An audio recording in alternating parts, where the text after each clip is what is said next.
The Sixth Sense, Bruce Willis was dead the entire time. M. Night Shyamalan's 1999 psychological thriller follows child psychologist Malcolm Crowe as he attempts to help a young boy named Cole Sear who claims to see dead people. Throughout the film, Malcolm appears to struggle in his marriage, with his wife barely acknowledging his presence. During conversations, she seems distant and unresponsive. The final reveal shows that Malcolm was actually killed by a former patient in the opening scene, and has been a ghost throughout the entire story. Every interaction that seemed cold or distant was actually his wife unable to see or hear him. The clues were hidden in plain sight. Malcolm never directly interacts with anyone except Cole. He wears the same clothes from the shooting scene, and doors open by themselves in his presence. The twist redefined Shyamalan's career and became one of the most discussed movie endings of all time. It sparked a trend of dead protagonist twists throughout early 2000s cinema and proved that mainstream audiences were hungry for intelligent, layered storytelling that rewarded careful attention. Fight Club Tyler Durden doesn't exist. David Fincher's 1999 adaptation of Chuck Palahniuk's novel reveals that Tyler Durden, the charismatic soapmaker played by Brad Pitt, is actually a dissociative identity of the unnamed narrator played by Edward Norton. The narrator has been talking to himself the entire time, creating an alter ego that embodies everything he wishes he could be: confident, attractive, fearless, and free from societal constraints. The film plants numerous clues throughout its runtime. Tyler and the narrator are never seen together by other characters. Tyler appears in single-frame flashes before they officially meet, and Marla Singer references confusing phone conversations where the narrator's personality seemed to shift dramatically. The twist forces viewers to reconsider every scene, realizing that the narrator has been physically carrying out Tyler's anarchistic plans himself, including the brutal beatings, the soap-making, and the creation of Project Mayhem. The revelation serves as a commentary on toxic masculinity, consumer culture, and the desperate search for identity in a sanitized modern world. It transformed the film from a simple story about underground fighting into a complex exploration of mental illness and societal breakdown. The Usual Suspects' Verbal Kint is Kaiser Soze. Bryan Singer's 1995 crime thriller builds its entire narrative around the hunt for a mysterious criminal mastermind named Kaiser Soze. The film presents itself as a complex heist story told through the perspective of Verbal Kint, a small-time con artist with cerebral palsy, played by Kevin Spacey. Verbal spins an elaborate tale to Agent Kujan about how he and 4 other criminals were manipulated into a deadly confrontation on a ship. As Verbal leaves the police station,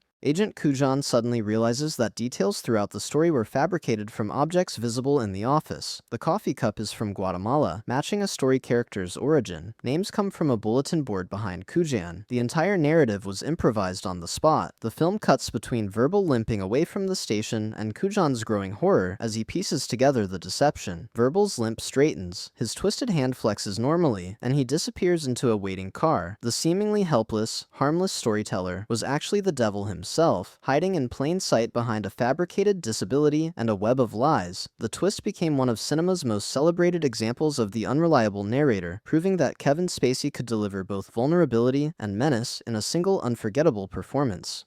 Oldboy Oh Dae-soo has been manipulated into an incestuous relationship with his own daughter. Park Chan-wook's 2003 South Korean thriller follows Oh Dae-soo, a man imprisoned in a private cell for 15 years without explanation. Upon his mysterious release, he begins a desperate quest for answers, while simultaneously falling in love with a young sushi chef named Mi-do. The devastating reveal shows that Mi-do is actually Oh Dae-soo's daughter, now grown, who was raised separately after his imprisonment. His captor, Lee Woo-jin, orchestrated the entire scenario as revenge for a childhood incident where Oh Dae-soo spread rumors about Lee's own incestuous relationship with his sister, which led to her death by self-inflicted harm. Lee used hypnosis and careful manipulation to ensure that Oh Dae-soo and Mi-do would meet and develop romantic feelings. Every seemingly random event was precisely calculated. The birthday celebrated was manipulated. The restaurant encounter was staged, and even Oh Dae-soo's sudden release was timed to Lee's master plan. When Oh Dae-soo finally learns the truth, his psychological destruction is complete. He begs for the hypnotist to make him forget, willing to live in ignorance rather than face the horror of what he's done. The twist doesn't just shock the audience, but forces them to confront uncomfortable questions about revenge, guilt, and whether some knowledge is too terrible to bear. The film's willingness to go to such extreme psychological territory cemented its status as one of the most disturbing thrillers ever made. Primal Fear Aaron Stampler never had dissociative identity disorder. The aggressive alter ego named Roy was a performance the entire time. Gregory Hoblett's 1996 legal thriller stars Edward Norton in his film debut as Aaron, a 19-year-old altar boy accused of murdering a Catholic archbishop. Defense attorney Martin Vale, played by Richard Gere, takes the case believing in Aaron's innocence. Throughout the trial, Aaron appears to suffer from a split personality, with a violent alternate personality named Roy emerging during moments of stress. The defense builds their entire case around this disorder, arguing that Roy, not the innocent and stammering Aaron, committed the murder.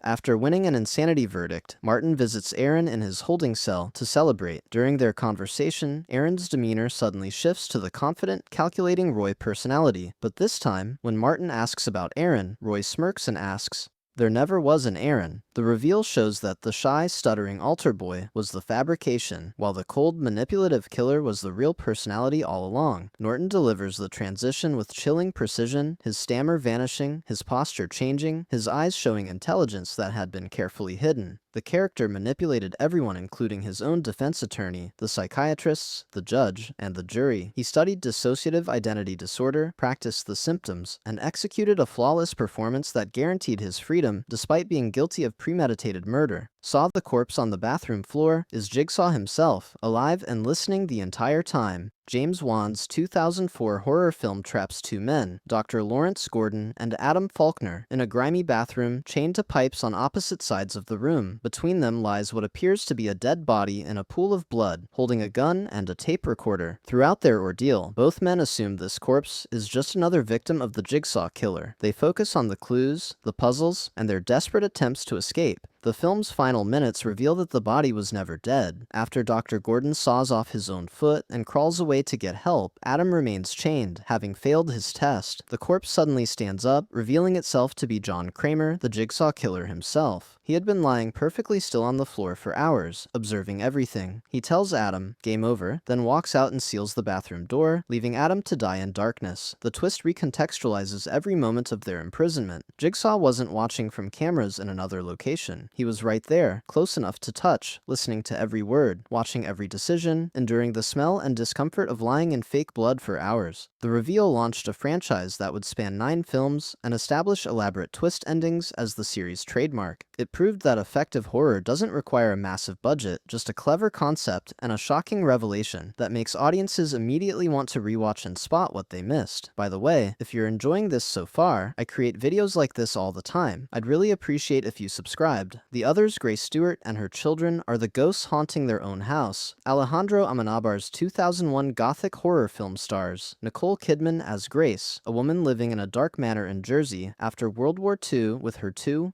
photosensitive children. Strange occurrences plague the house, including doors opening, piano music playing by itself, and the appearance of intruders. Grace becomes convinced that supernatural entities are invading her home and terrorizing her family. The climactic seance scene reveals the devastating truth. A group of living people have moved into the house and are trying to communicate with the spirits. Grace and her children died years earlier after Grace smothered her children during an episode of psychological breakdown, then took her own life. The intruders they've been fighting are actually the living residents. The servants who arrived to work at the house are also ghosts who died from tuberculosis decades earlier. Every supernatural occurrence has a new explanation. The cold spots, the mysterious figures, the inability to leave the property, all symptoms of being dead and trapped. The old photograph that shows the others is actually a Victorian post-mortem photograph, a practice where the dead were photographed as though alive. Grace's husband, whom she claimed was fighting in the war, had actually returned home before his death, briefly breaking through the veil between life and death to see his family one last time. The twist transforms the film from a traditional haunted house story into a meditation on denial, grief, and the difficulty of accepting death itself. Arrival. The flashbacks are actually flash-forwards showing Amy Adams's future daughter, who hasn't been conceived yet. Denis Villeneuve's 2016 science fiction film follows linguistics expert Dr. Louise Banks as she attempts to communicate with alien visitors. Throughout the film, Louise experiences what appear to be memories of her daughter Hannah, who died from an incurable disease. These visions seem to be grief-fueled distractions from her current work. The revelation shows that learning the alien language, which perceives time non-linearly, has fundamentally changed how Louise experiences reality. She's not remembering the past, but rather perceiving future events. She sees her daughter's entire life, from birth to death, from terminal illness, spanning years into the future. She witnesses her marriage to fellow scientist Ian Donnelly falling apart when she reveals that she knew their daughter would die young, but chose to have her anyway. The heptapod language has given Louise the gift and curse of knowing what's coming without the ability to change it. This knowledge proves crucial to the film's central conflict. Louise uses her future memories to learn confidential information from a Chinese general that she couldn't possibly know in the present, convincing him to call off a military strike against the aliens. The twist elevates the film beyond typical alien invasion narratives into an exploration of fate, choice, and whether we would make different decisions if we knew the painful consequences. It asks whether a life filled with love, but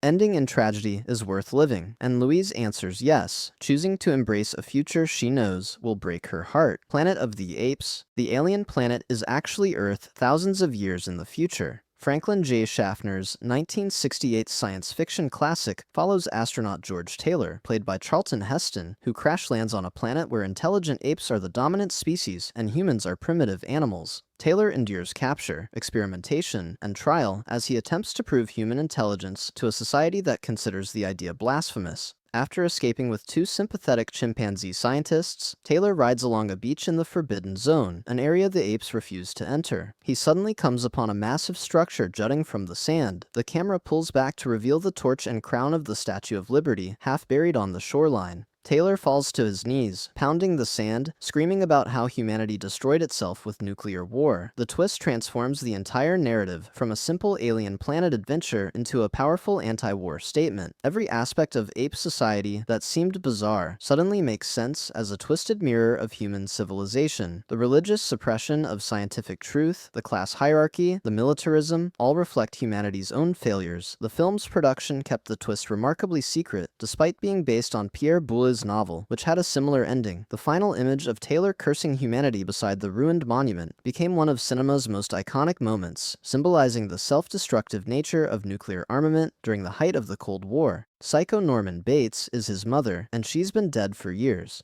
Alfred Hitchcock's 1960 thriller shocked audiences by killing its apparent protagonist, Marion Crane. In the famous shower scene, only 40 minutes into the film, the narrative shifts to Norman Bates, the awkward motel manager who seems dominated by his unseen, demanding mother living in the house behind the motel. Norman exhibits strange behaviors, including long conversations with his mother, arguments heard through walls, and nervous explanations about her difficult personality. The final revelation, delivered through psychiatric explanation after Norman's capture, shows that Norman murdered his mother and her lover years earlier in a fit of jealous rage. Unable to cope with the guilt, he preserved her corpse and developed a split personality that embodies her voice and mannerisms. When Norman feels attraction to a woman, the mother personality emerges and kills the perceived threat. The woman viewers heard arguing with Norman was actually Norman arguing with himself in his mother's voice. The shadowy figure that murdered Marion was Norman dressed in his mother's clothes and wig. The body in the fruit cellar was a mummified corpse that Norman talks to as though alive. For 1960 audiences, the twist was genuinely shocking, presenting psychological horror rather than supernatural explanations. Hitchcock subverted every thriller convention, killing the star early, making the villain sympathetic, and grounding horror in mental illness rather than monsters. The film's influence on horror cinema cannot be overstated, establishing the blueprint for psychological thrillers and slasher films for decades to come. The prestige Alfred Borden was twins the entire time, and Robert Englund has been cloning and drowning himself nightly. Christopher Nolan's 2006 thriller about competing magicians delivers not one, but two massive revelations.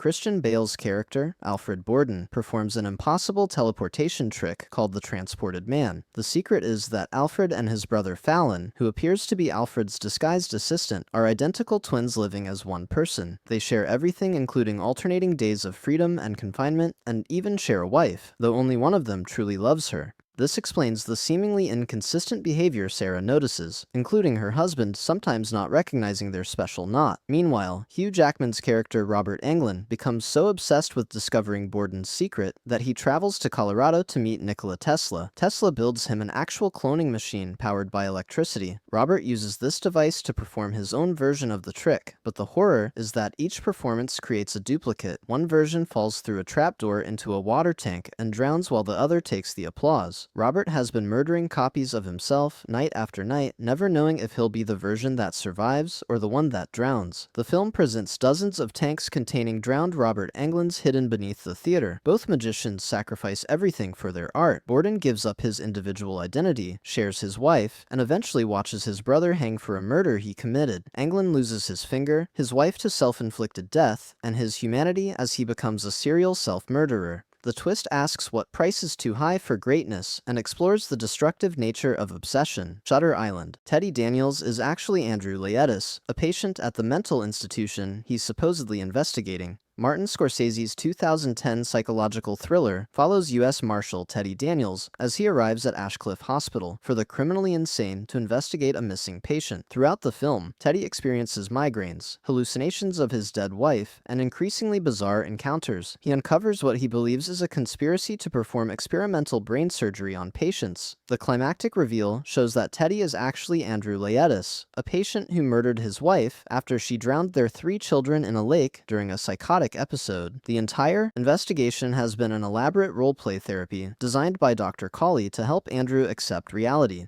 The missing patient, Rachel Solando, is actually Andrew himself, an anagram he created. His partner Chuck is actually Dr. Sheehan, his primary psychiatrist. Every strange occurrence has a rational explanation rooted in Andrew's delusions and the staff's attempts to break through them. The facility's medical staff has invested enormous resources into this experimental treatment as a last attempt before resorting to the lobotomy that Andrew fears. The film's final line reveals ambiguity about Andrew's fate. He asks Dr. Sheehan, which would be worse, to live as a monster or to die as a good man. This suggests Andrew may have regained sanity, but chooses to pretend otherwise, preferring lobotomy to living with the knowledge of what he's done. The ending leaves viewers debating whether Andrew's final choice represents the ultimate defeat or the only victory possible under unbearable circumstances. The Empire Strikes Back. Darth Vader is Luke Skywalker's father. Irvin Kershner's 1980 sequel delivered what became cinema's most famous plot twist. After Luke tracks Vader to Cloud City and engages him in a lightsaber duel, Vader cuts off Luke's hand, leaving him defenseless on a narrow platform above a bottomless shaft. Vader offers Luke the chance to join him and bring order to the galaxy. When Luke refuses, insisting that Vader killed his father, Vader responds, "No, I am your father." Luke reacts with denial and horror, ultimately choosing to fall into the shaft rather than join Vader. The twist's power came from subverting the clear-cut good versus evil narrative established in the first film. James Earl Jones delivered the line with matter-of-fact certainty rather than dramatic emphasis, making it feel like revealing an obvious truth rather than dropping a bombshell. The production went to extraordinary lengths to keep the secret, with the script and on-set dialogue using false lines. David Prowse, the actor in the Vader suit, spoke placeholder dialogue while James Earl Jones recorded the real line in post-production. Only a handful of people knew the truth before release. The twist recontextualized everything about Luke's journey, transforming his quest from simple revenge into a complex moral dilemma about redemption and family. It raised the emotional stakes for the final film and influenced countless stories about complicated villain relationships. The line became part of popular culture, though often misquoted as, "Luke, I am your father," rather than the actual dialogue. The twist proved that blockbuster entertainment could deliver genuine surprise and emotional complexity while maintaining broad appeal. Gone Girl Amy Dunn is alive and has framed her husband Nick for her murder as elaborate revenge. David Fincher's 2014 thriller spends its first half presenting Nick Dunn as an increasingly suspicious husband, whose wife Amy has disappeared on their 5th wedding anniversary. Evidence mounts against Nick, including financial problems, a mistress, strange behavior, and Amy's diary entries suggesting fear of her husband. The film then shifts perspective to show that Amy is alive and has orchestrated everything. She discovered Nick's affair and planned meticulous revenge, including staging a crime scene, draining blood to suggest violence, writing diary entries over years to create a narrative of abuse, and timing her disappearance to maximize suspicion. Amy frames her ex-boyfriend Desi Collings by staying at at his lake house, then brutally murders him during intercourse and claims she was kidnapped and assaulted. She returns home covered in DC's blood, playing the role of traumatized survivor. The twist continues as Amy reveals she's pregnant, having saved Nick's sperm from a fertility clinic and artificially inseminated herself, trapping him in the marriage through impending fatherhood. Nick realizes he cannot expose the truth without looking like a monster who's accusing a beloved returned victim. Amy has created a perfect prison using public perception, legal complications, and social expectations. The film's brilliance lies in making Amy's intelligence and planning both impressive and terrifying. She weaponizes every social assumption about gender, victimhood, and marriage. The ending shows them trapped together, playing the role of happy couple for the cameras, while both knowing the horrifying truth. It's a scathing commentary on media manipulation, relationship performance, and how easily narrative can be weaponized. If you found this interesting, consider subscribing so you catch all my future content. Thanks for watching.